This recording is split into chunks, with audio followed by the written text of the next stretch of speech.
Gabon Echo, désormais sur Radio Gabon La Référence. Gabon Echo, votre espace de décryptage des activités économiques par des experts.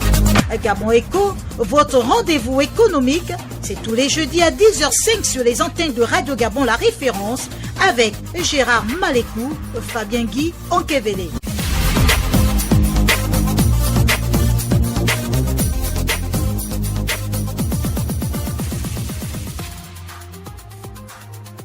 Madame, monsieur, bonjour, bienvenue à votre rendez-vous économique hebdomadaire Gabon Echo. Gabon Echo reçoit ce jour messieurs Maxence Lepili et Jean-Paul Meotzi de la structure Identity, c'est en anglais.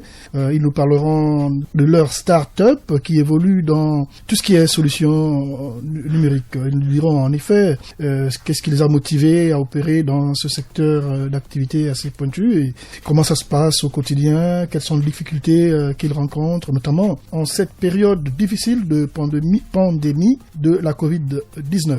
Avec moi, comme à l'accoutumée, Fabien Guy Okevele. Bonjour Fabien. Bonjour Gérard Malécou. Bonjour chers auditeurs et fidèles auditeurs de Gabon Echo. À la prise de son, nous avons spécialement Herman Osonga et Hans Ndong Mendam. Gérard Malécou, c'est moi. Gabon Echo, c'est parti.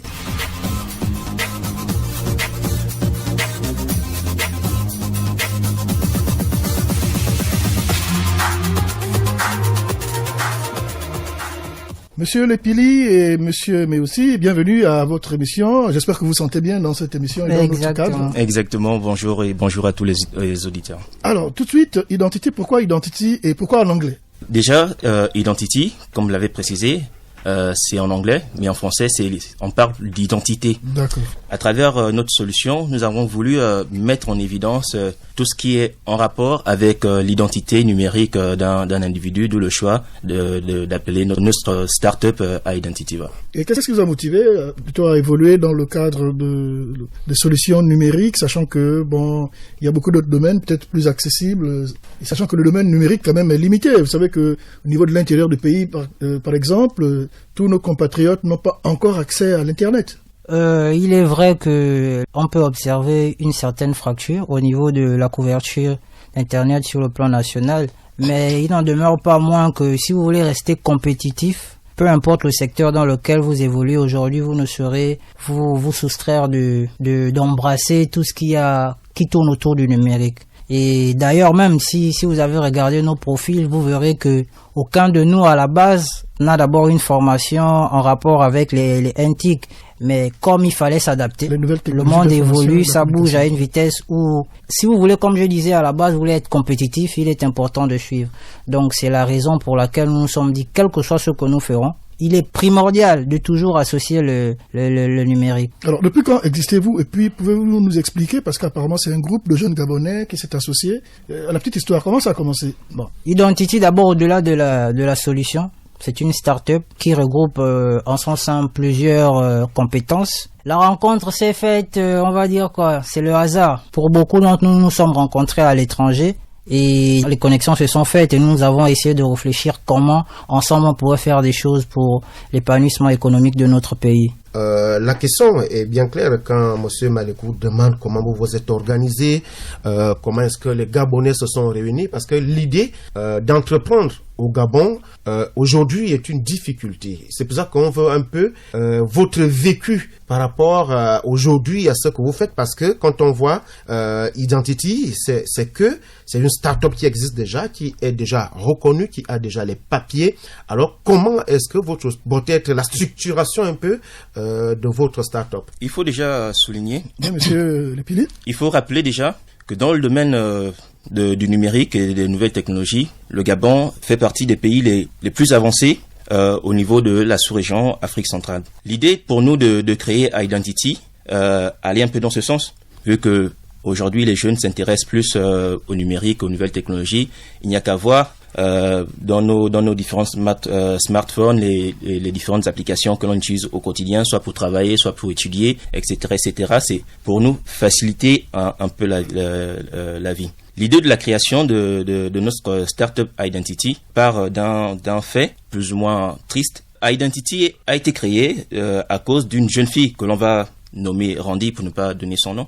Randy est une jeune fille que l'on connaît bien, c'est une amie à nous. Et nous avions l'habitude de nous retrouver souvent entre amis, entre jeunes. Il s'avère qu'une fois, en rentrant chez elle, Randy, elle était abusée dans un taxi. On lui a proposé d'aller se rendre au niveau des autorités et tout de suite, elle a eu comme une sorte de frein. On ne sait pas pourquoi, elle avait cette rétention-là à se rapprocher au niveau de la police, etc., pour porter plainte, pour dénoncer ce qu'elle avait subi, etc. Donc, lorsqu'on a discuté avec elle, elle nous a sorti plusieurs faits. Elle nous disait que porter plainte, après ça ne va pas aboutir, après on connaît les lenteurs administratives et tout cela. Je me vois pas aller discuter avec quelqu'un pour lui raconter que j'ai été abusé, etc. Et c'était vraiment triste. Donc l'idée première d'Identity part vraiment de ce fait-là. Lorsque nous présentons notre plateforme tourne autour de la sécurité, de l'e-sécurité de façon générale. Qu'est-ce que finalement Identity est une jeune start-up gabonaise qui évolue dans le domaine de nouvelles technologies. Nous développons, exploitons et commercialisons des logiciels informatiques. Nous faisons ce qu'on appelle du marketing et de la communication digitale. Nous faisons de l'audit et du conseil informatique.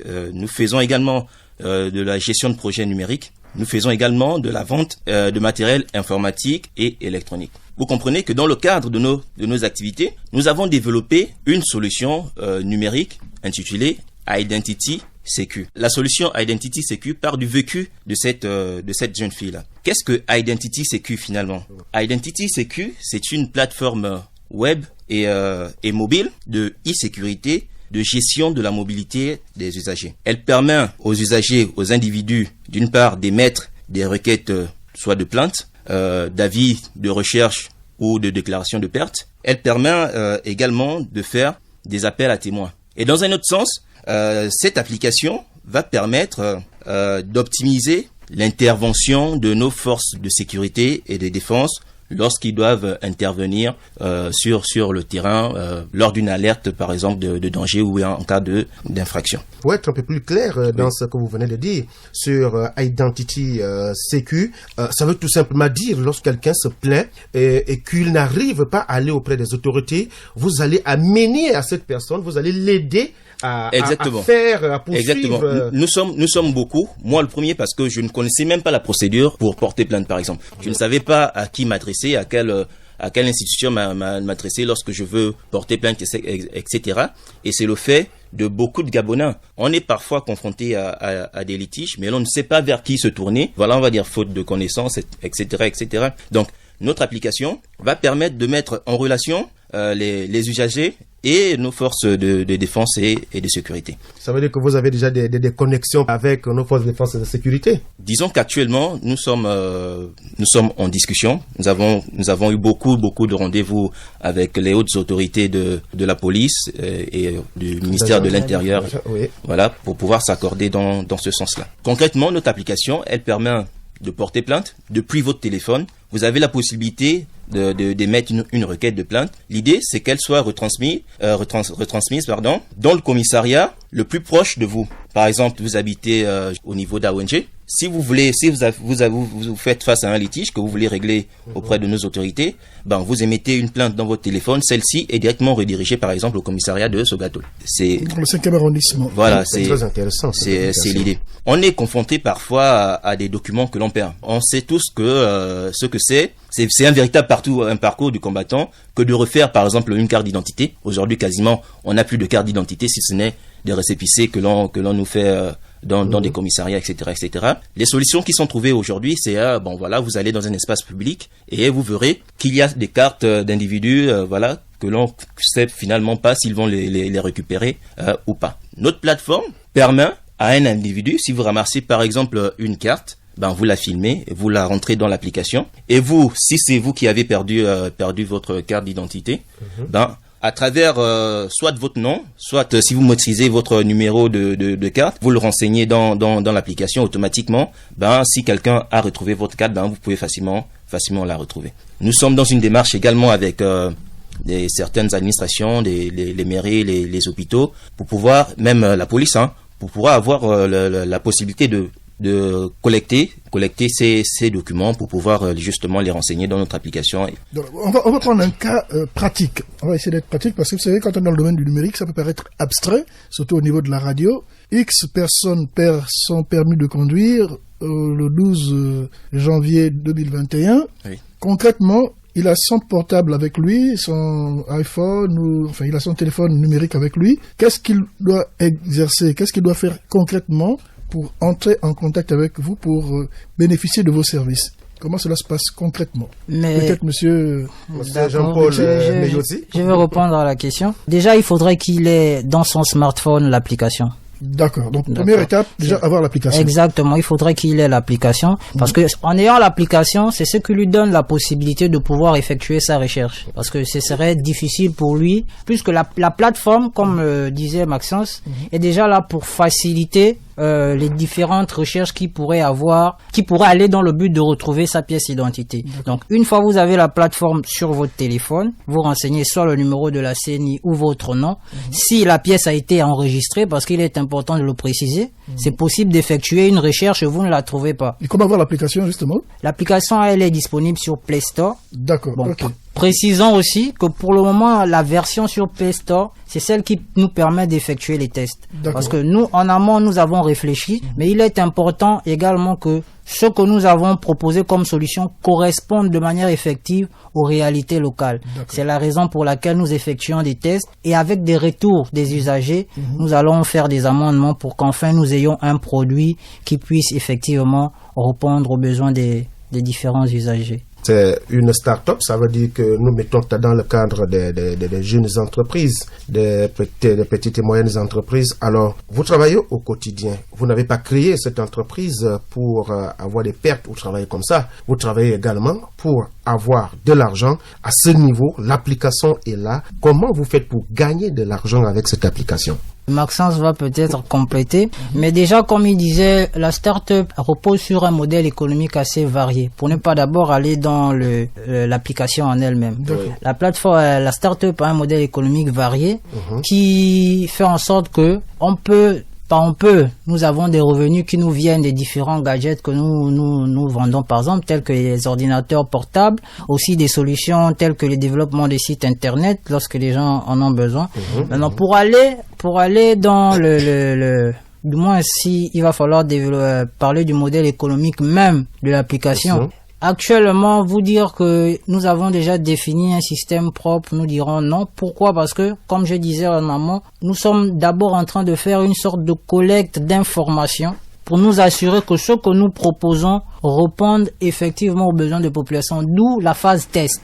Et à partir de ce moment, lorsque nous aurons l'ensemble des informations, nous pourrons décider. Mais qu'à cela ne tienne, l'idée, c'est davantage, comme il disait, d'optimiser le travail fait par les différentes autorités qui fournissent déjà pas mal d'efforts. Ici, c'est juste un appui en matière sécuritaire. Donc, le coût sera à la portée de tout le monde, du moins tous ceux qui utilisent un smartphone, parce qu'aujourd'hui, voyez seulement combien de forfaits on peut activer par jour ou dans la semaine ou dans le mois. Seulement 500 par jour, du moins un individu qui a un smartphone utilise pour son forfait au minimum 500 par jour. Donc on va tenir compte de ce fait-là pour faire en sorte que quelle que soit la personne qui utilise l'application ne se sente pas surchargé comme s'il avait l'impression de faire une dépense supplémentaire. Absolument. Alors justement, au titre des services que vous rendez, on a parlé de conseil en informatique, de la gestion numérique. Peut-on en savoir plus sur le conseil informatique? Comment vous intervenez dans le cadre du conseil en informatique?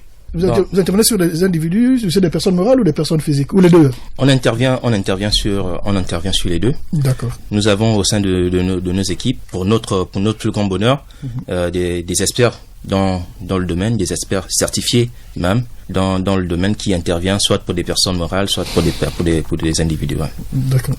Pour ce qui concerne la communication digitale, oui. Nous avons des community managers au sein de notre équipe, et comme je disais, on a des des ingénieurs en informatique qui sont habilités à intervenir lorsqu'il s'agit de faire un audit, etc. ou du conseil au sein d'une structure ou bien au sein des individus. D'accord. Alors, lorsqu'on parle des pièces d'état civil, des permis de conduire et d'autres documents, on va dire privés, donc on est aussi dans la protection des données numériques personnelles. Oui. Est-ce que vous êtes rapproché de la structure qui gère cet aspect-là? Parce que moi, si j'ai par exemple un permis de conduire ou un document quelconque, une carte bancaire, c'est quand même un document assez confidentiel. Est-ce que vous êtes rapproché de cette structure-là qui gère ce domaine de la protection des données numériques personnelles?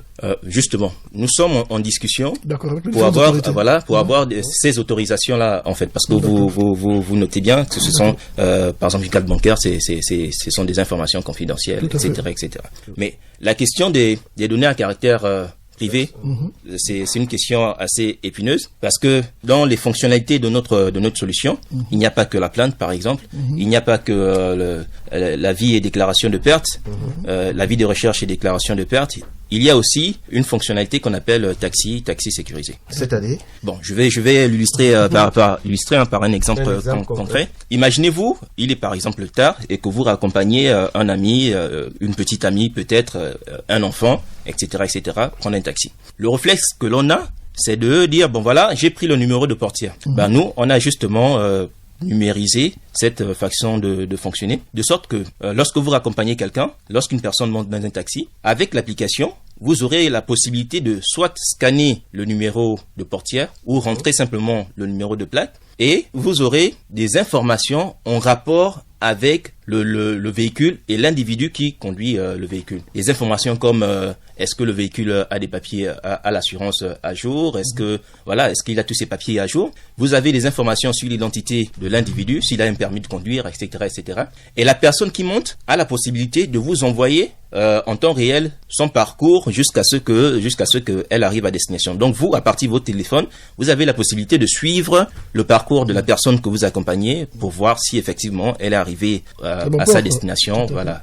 Est-ce que notre réseau informatique nous permet vraiment de poursuivre c'est dans ce cadre-là? Parce que la difficulté aussi, c'est la connexion Internet. Oui, le Gabon, depuis 2012, développe un écosystème du numérique qui fait de lui l'un des pays en Afrique centrale et en Afrique de l'Ouest aussi. Je tiens ces infos de la Banque mondiale. Il suffit d'aller sur leur site internet pour vérifier cela. Donc le Gabon, on a la chance d'être parmi les pays où l'internet, on a accès facilement à Internet. Il suffit de se balader dans la rue pour voir sur les panneaux avec nos différents opérateurs pour voir les différents coûts Internet, etc. C'est vraiment à la portée de tous.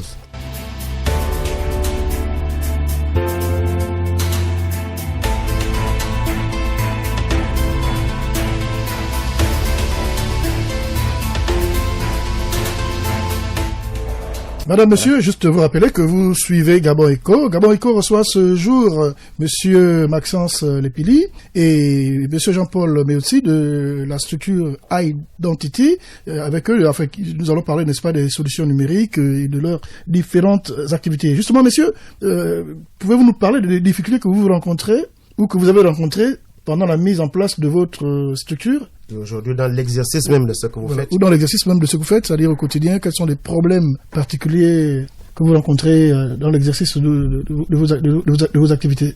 Le terme difficulté, nous ne donnons pas la même définition à ce mot. Des challenges, oui. Des challenges. Alors, allons-y pour les challenges. Voilà. Nous sommes lancés dans un domaine quand même assez compliqué, du moins d'un point de vue national. L'écosystème entrepreneurial au Gabon, il faut le dire, n'est pas forcément facile pour les jeunes que nous sommes. C'est en ce sens que je parlais de challenge. Donc, nous, en développant tout ce qu'on propose comme solution, nous sommes conscients de l'écosystème. Et le challenge, c'est d'emmener justement les gens, d'abord nos jeunes, à se dire que au Gabon, bien que les choses soient difficiles, mais il y a beaucoup de choses qui restent possibles. Le tout n'est pas de regarder la difficulté, mais de regarder ce qu'on est en même de faire pour que si difficulté il y a, cette difficulté n'existe plus. Donc c'est la raison pour laquelle je parlais beaucoup plus de challenge que de difficulté. Mais aujourd'hui, nous avons vu le secteur du numérique est un secteur à forte concurrence au Gabon. Mais qu'est-ce qu'il fait votre plus pour attirer effectivement les Gabonais à s'intéresser à votre start-up? Pourquoi viendrais-je, moi personnellement, M. Malekou, à Identity? que d'aller ailleurs, quoi. Qu'est-ce qui devrait me motiver à venir chez vous et ne pas aller chez d'autres personnes ou chez d'autres opérateurs économiques évoluant dans le même secteur d'activité que vous?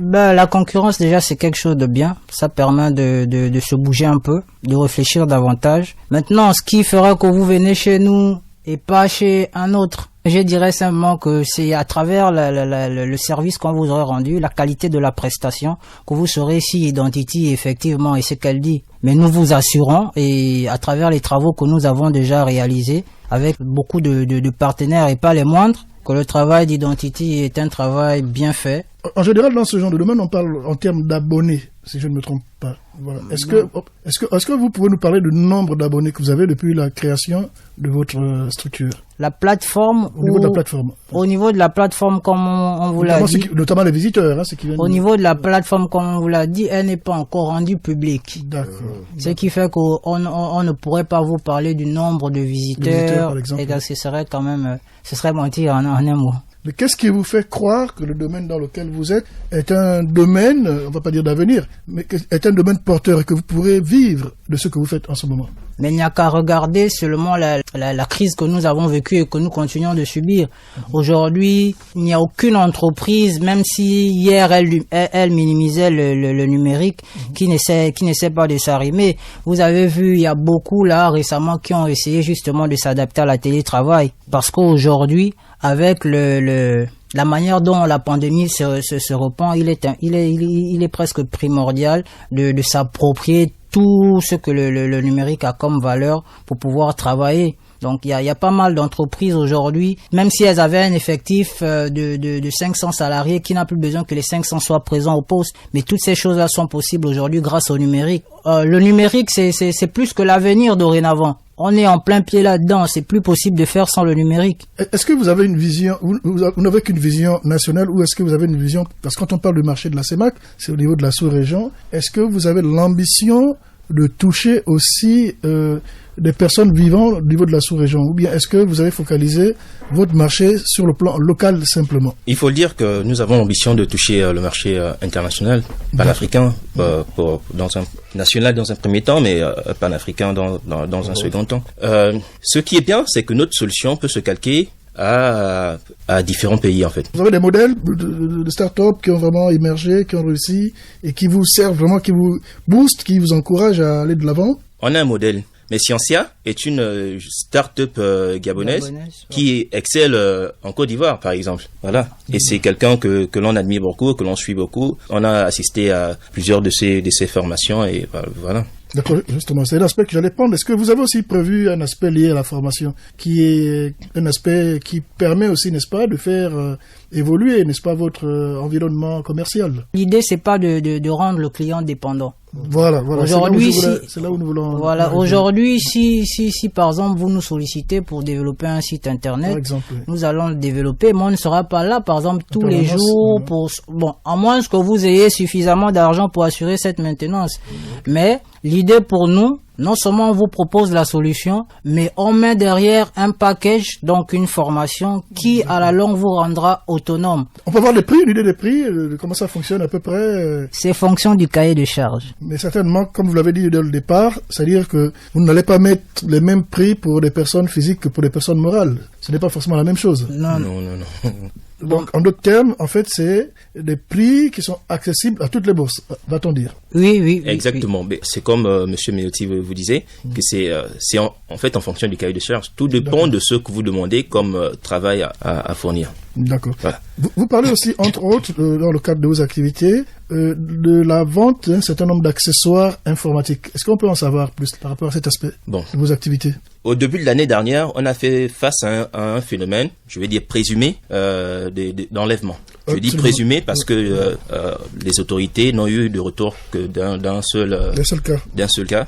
L'effet de ces événements ont entraîné une sorte de psychose au sein des populations, qu'on le veuille ou pas.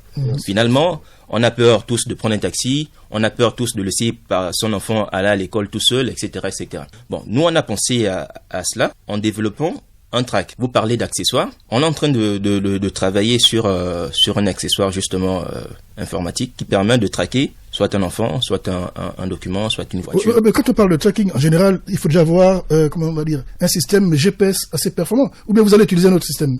Informez-nous. Je peux pas trop m'avancer. Là quand même ça relève ça relève quand même du secret. Voilà. Ah, d'accord. Je peux pas trop m'avancer. Voilà pourquoi je disais que je peux pas trop m'avancer. C'est quand même d'un point de vue stratégique. Voilà. D'accord. Voilà. Mais sinon, l'idée c'est cela, c'est que lorsque vous envoyez par exemple votre enfant à l'école, vous en tant que parent, depuis votre téléphone, vous placez un track soit dans le sac de l'enfant ou bien sur sa tenue ou bien à un endroit que vous dissimulez. D'accord. Donc, et vous déterminez un périmètre de sécurité. Absolument. Qui fait que si vous déterminez le périmètre de sécurité entre la maison et l'établissement, voilà, dans votre téléphone, ça fait que si votre enfant sort du périmètre de sécurité, automatiquement vous recevez une notification depuis votre téléphone pour dire attention, votre enfant est sorti du périmètre de sécurité, et là vous pouvez agir en conséquence. C'est pareil pour des véhicules, c'est pareil pour des documents, voilà. Donc on est en train de travailler, on travaille là-dessus, ce sera une fonctionnalité qui sera faite lors de nos prochaines mises à jour. Alors justement, par rapport à cette période de pandémie de la Covid-19, pour vous c'est une période favorable ou défavorable dans le cadre de vos activités? Est-ce que vous avez plutôt l'impression d'avoir gain de cause par rapport à cette période, ou plutôt un manque de marché ou des dysfonctionnements quelconques? Monsieur Meyouti a parlé tout à l'heure de télétravail. Oui. Et on a vu qu'en cette période de Covid-19, c'est beaucoup plus. Effectivement, l'aspect numérique qui a suscité beaucoup d'engouement. Justement, je dirais que si vous faites un sondage sur les entreprises qui font dans le numérique, qui ont proposé des solutions de télétravail, la pandémie a été vraiment une période glorieuse. D'accord. A été une période glorieuse. Maintenant, ou le téléenseignement aussi, par exemple. Hein? Oui, exactement.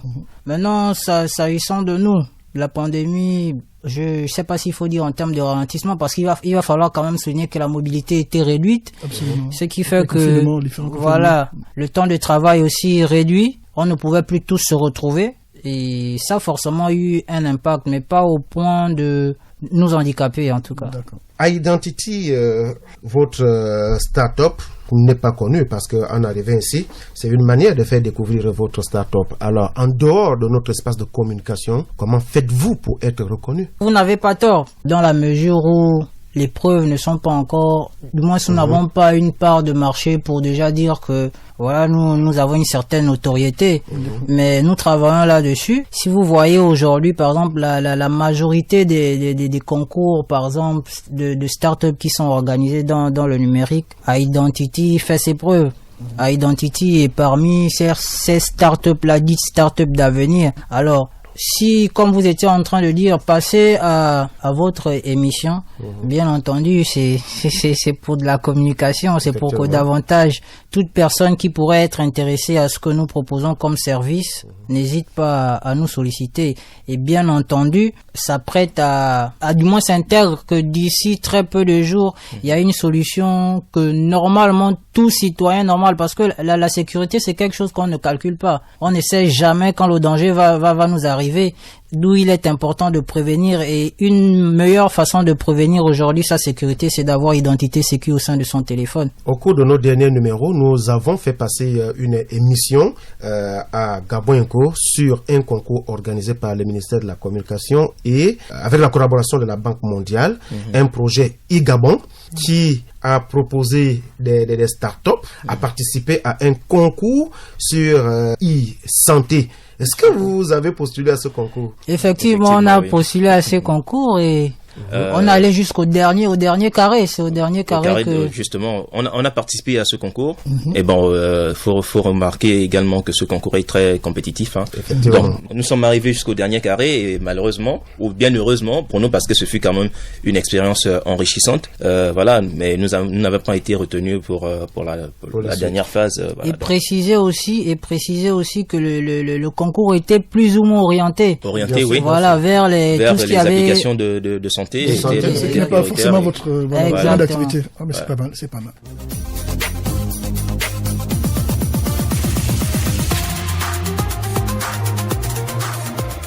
Alors, madame, monsieur, nous recevions ce jour monsieur Lepili Maxence et monsieur Jean-Paul Meyouti de la structure Identity. Et avec eux, vous avez vu, nous avons fait un peu le tour de ce qui tournent autour de leurs activités, hein, les solutions numériques.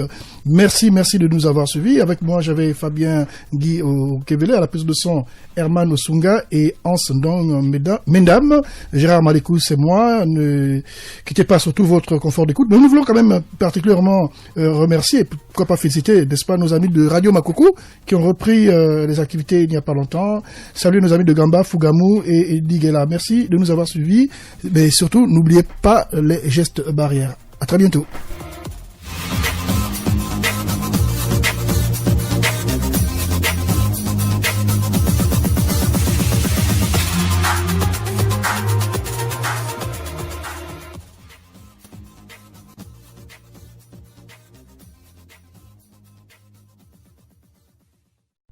Vous êtes câblé sur Radio Gabon émettant de Libreville, 88.7, 96.5 FM. Où que vous soyez, nous sommes avec vous.